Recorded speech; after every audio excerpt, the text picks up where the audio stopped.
Hello everyone. In this video I'm going to show you how to render skin shader using Redshif for Maya. Okay, let's get into it. I will use a color map and normal map and displacement map as well as spec map. So first of all, let me open Hypershade, and for the face I will use Redshif, shaders and surface. You can also type it in here as skin, Redshif skin. Okay, let's assign it.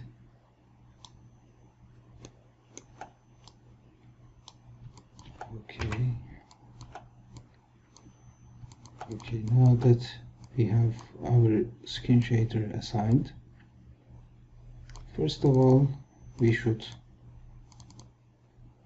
adjust the radius, subsurface scattering radius. So I will add a light to the scene, Redshif lights and physical light, Redshif physical light. Okay, let me just minimize it, and by default Redshif brings up a real light, but I'm going to change it to directional light just for testing our skin shader. Okay, and I'm going to open up the render settings. In the render settings I'm choosing Redshif as a renderer. In the output channel, the tab,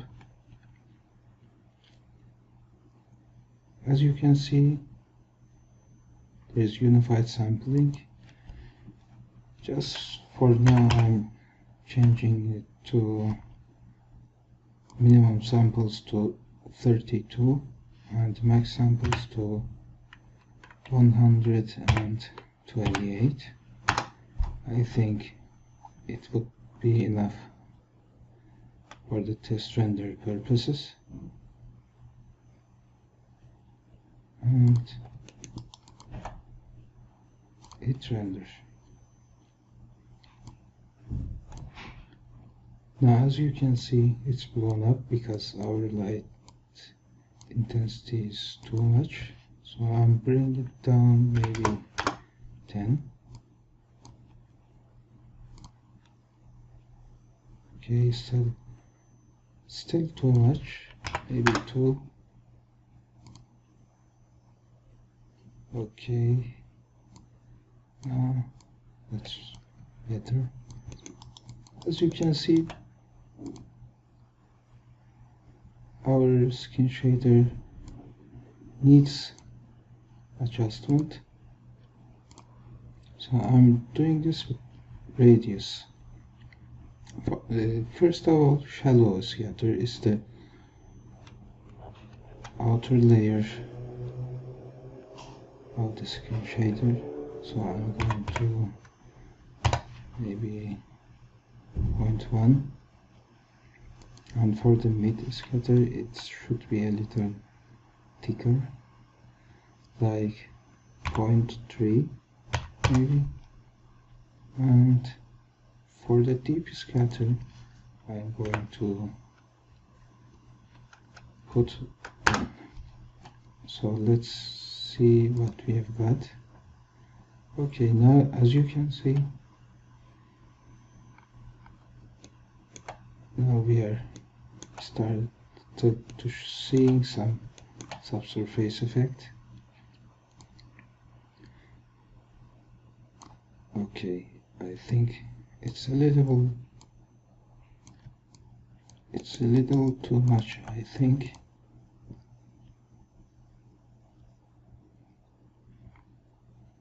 The light is still bothering me. It's too much. Maybe one. Okay.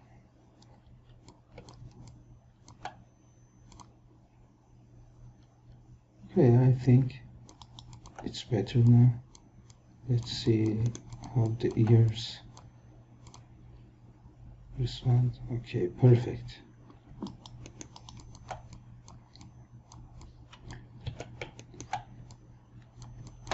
Okay, let's add our textures now. So in Skin Shader we have 3 channels for the color.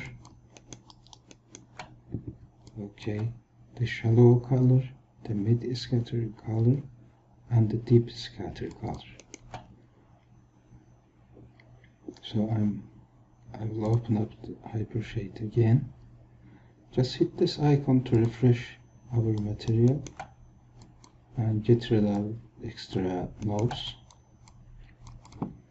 A little bit cleaner. Okay. So subsurface scatter uses different color values, color saturations. So for that I'm going to add HSV remap. Okay, and I'm going to duplicate this node 2 times by pressing Ctrl and D. Okay, this is for shallow color, this is for mid color, and this is for deep scatter color. So let's assign our texture. I already have created the textures. Okay, here and head color. Okay.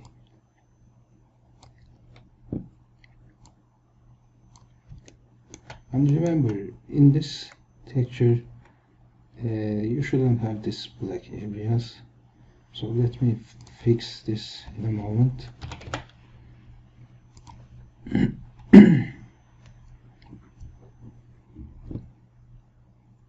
Okay, there we go. Just okay. I will open our textures.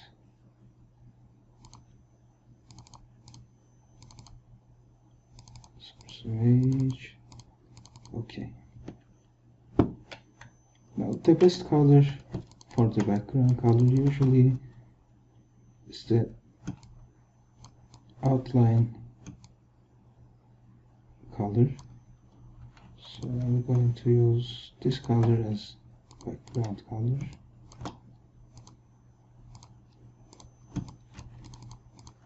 Okay. Just save it and we are good to go. Let's close it. And of course we need to reload our texture. Okay.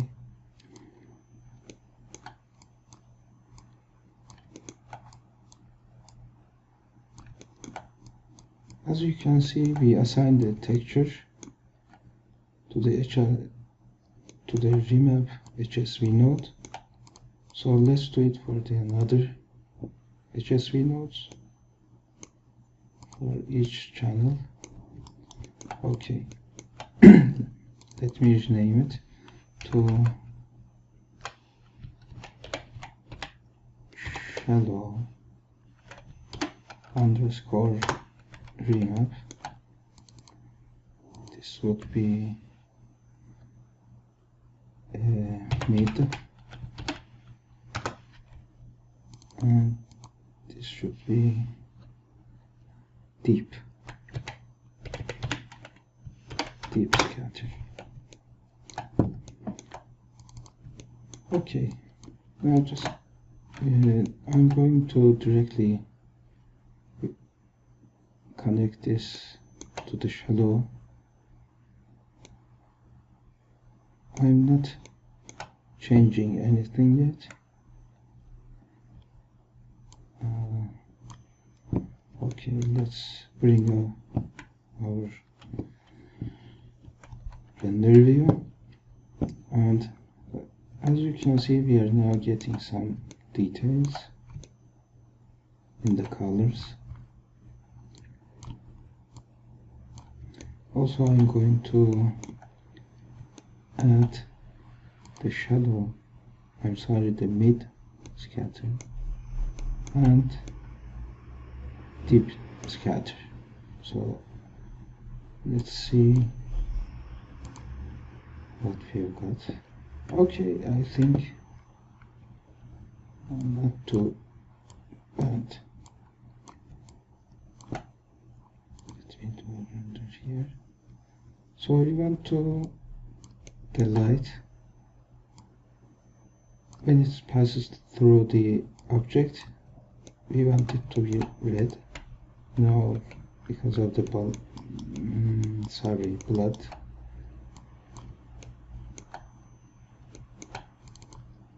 So let me solo this, and in the hue, just bring it down a little and higher the saturation.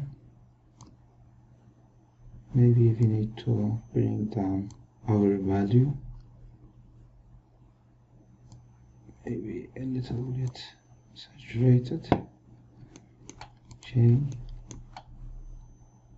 and if we hit render, as you can see, our character becomes much more reddish now. So we need to, usually I change the hue of the shadow color to something like greenish, yellowish greenish color.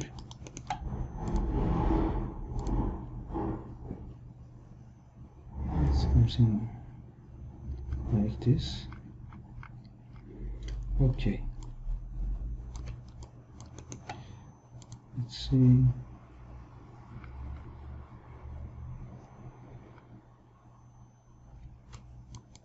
Okay, also you can adjust the radius scale, all of them at once. In the skin shaders, first attribute called radius scale. So I'm going to put 2. Let's see how it affects the skin shader. Now, as you can see,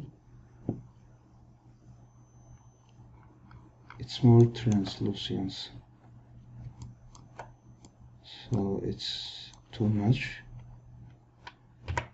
Maybe 1.5,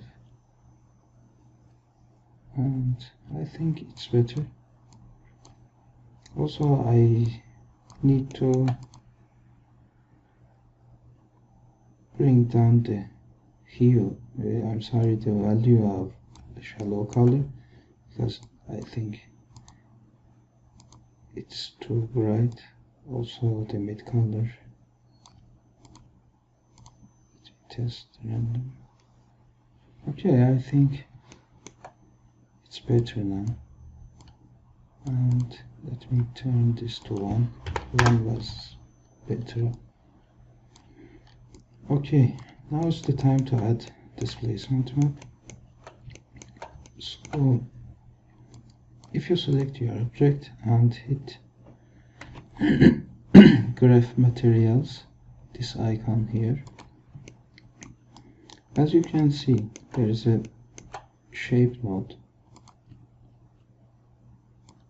If you click on the shape node, you can see there is an option, displacement map.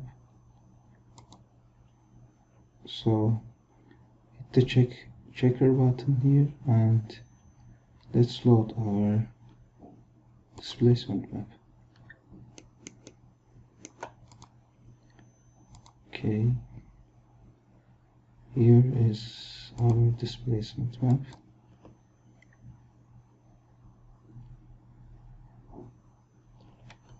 Okay. Now if you created your displacement map in ZBrush, you need to do some adjustments. First of all, you need to change color space to raw right here, and also alpha offset of -0.5, the half of the alpha gain. Okay, so in ZBrush, why we should do this? In ZBrush, the gray color, 50% gray color means 0, but in Maya, black means 0, so you have to subtract half of the whatever is the value here. Okay, let's see what we got here.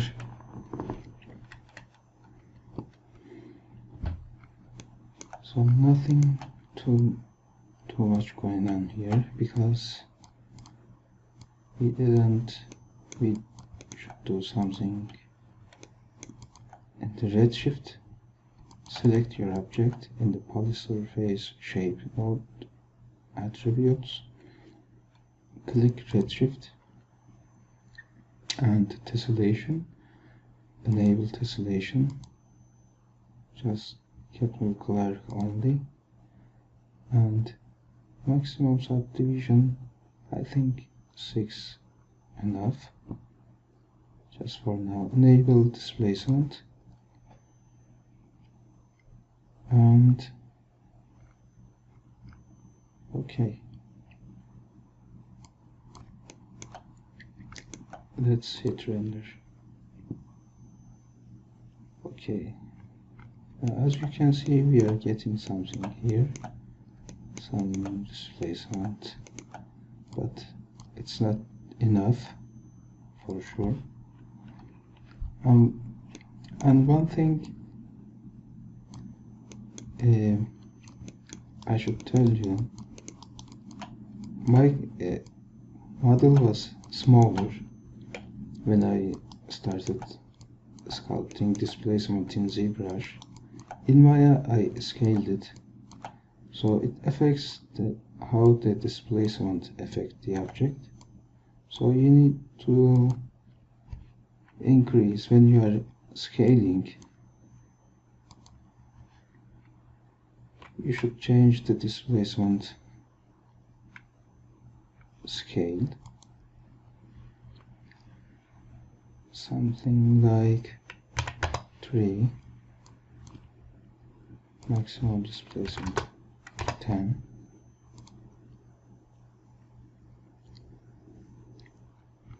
So as you can see, we are getting our displacement. Maybe I put 5.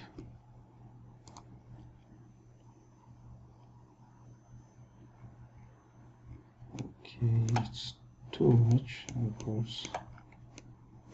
I will bring it down to 3 or maybe 4.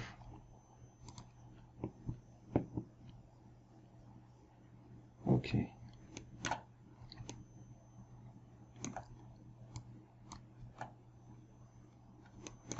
And you can see here there's some issues. It's about UV smoothing in ZBrush. I forgot to export the subdivided mesh. Usually I use level 2, but I exported level 1 because of this. These problems happens.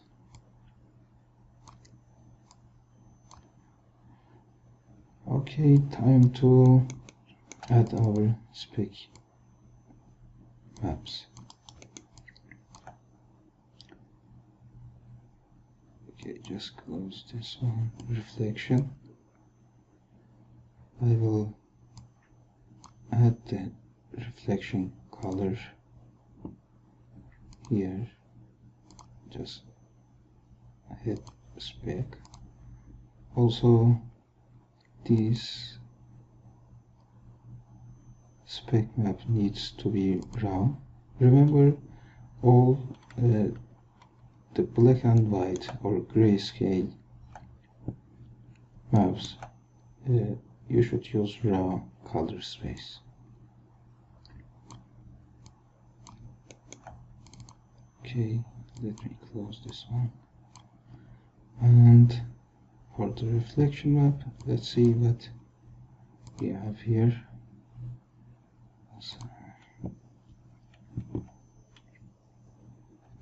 Okay, there is not too much here because we should increase the weight, and hit render. Okay,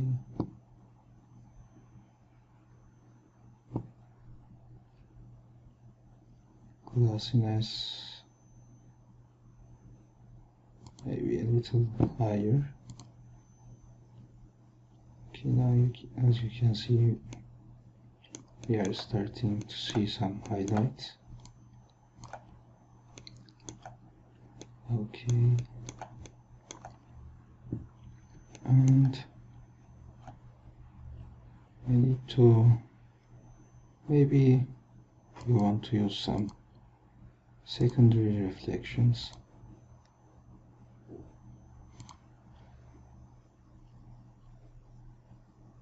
It's too much, of course. Also, I will connect this spec map.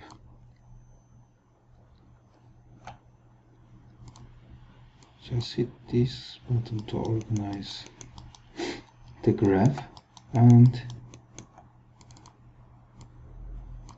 connect spec map to the secondary reflection and hit render. Now as you can see, we are getting better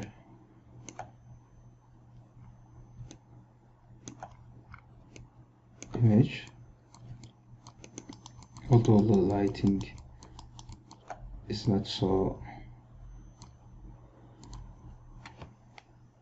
acceptable. So now I'm going to change my color type to area light. It's a little bit more dramatic because of the soft shadows, and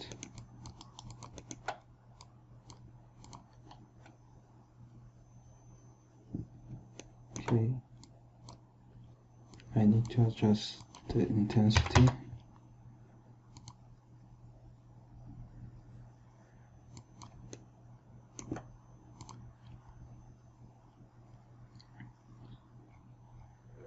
Okay, a little bit more, maybe 10,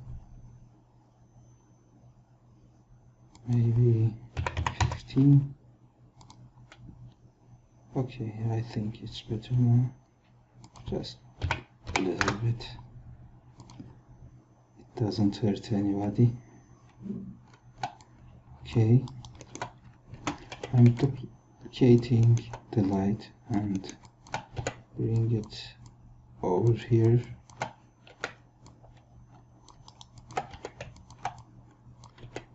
Something like this for the backlight.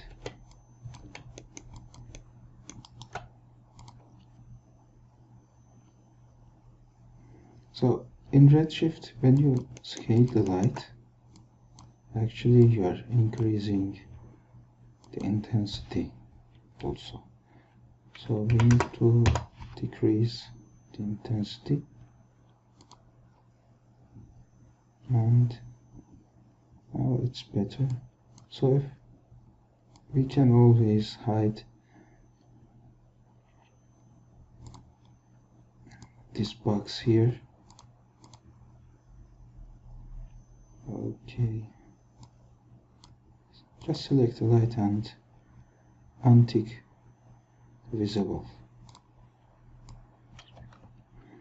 Okay, and just another light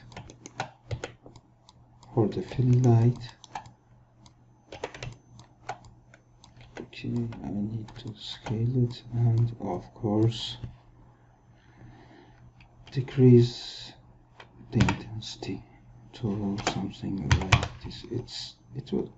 It should be a subtle light, not too bright. Now it's too bright, maybe 0.5, and I'm giving a color of maybe blue-ish. Okay, I think it's better now. Also untick and check the visible.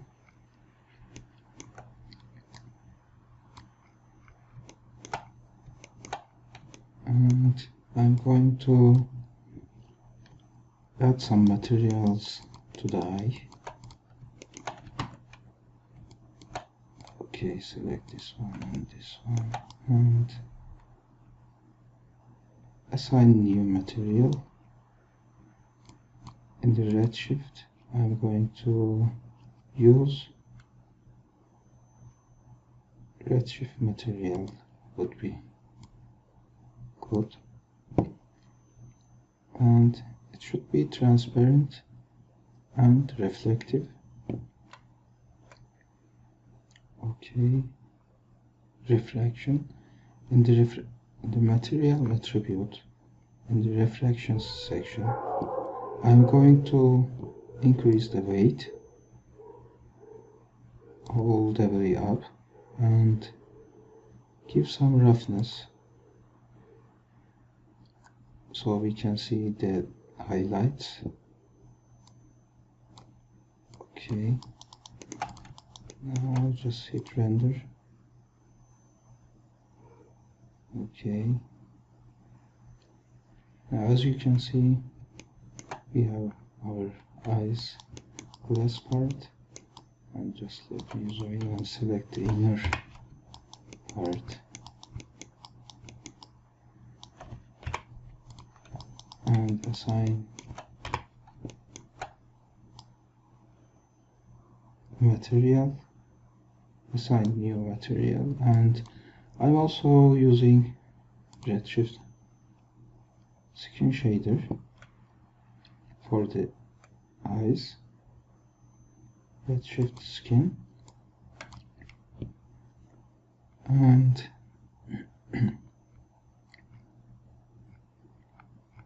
I'm going to add our color map.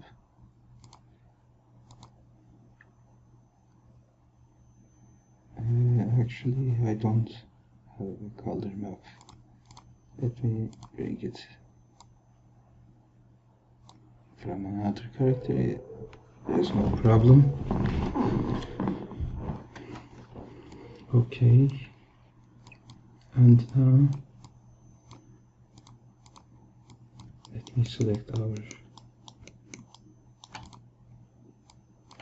eye geometry and graph it. Okay,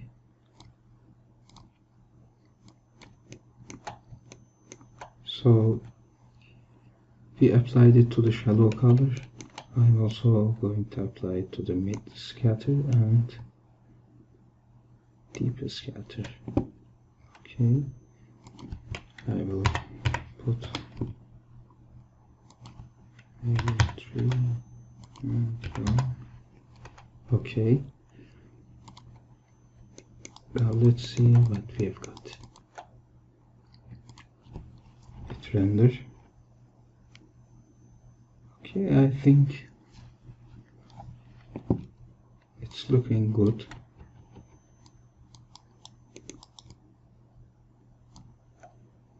The scatter and the ears is good, and the displacement is good. I'm happy with specular map. Maybe it's too much, but you can always adjust it from the weight.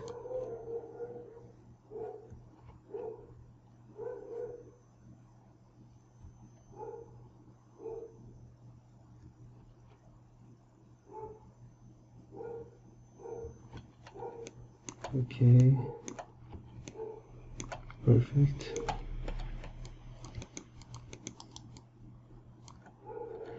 As I said, there's some problems with the UVs here.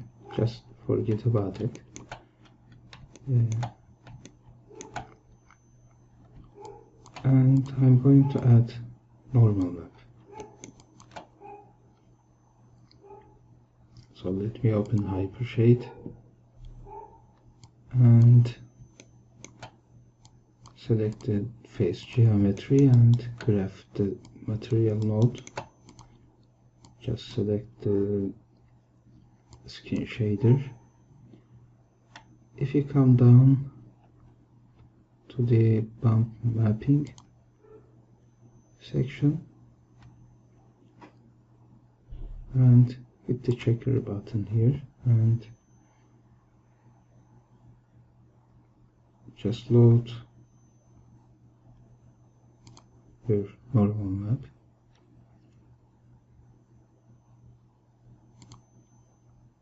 Let me open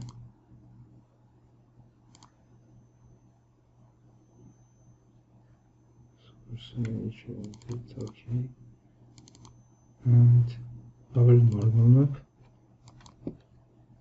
Also, this normal map should be using raw color space. Okay.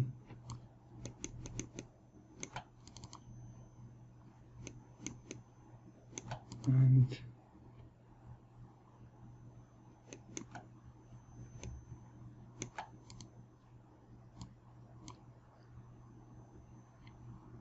let's see what we've got here. Let me adjust it and hit render.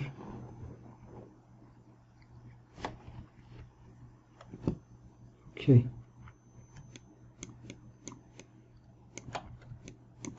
I think this concludes our video here. I hope you enjoyed it and I hope it was helpful. So see you on the next video. Thank you for watching. Bye.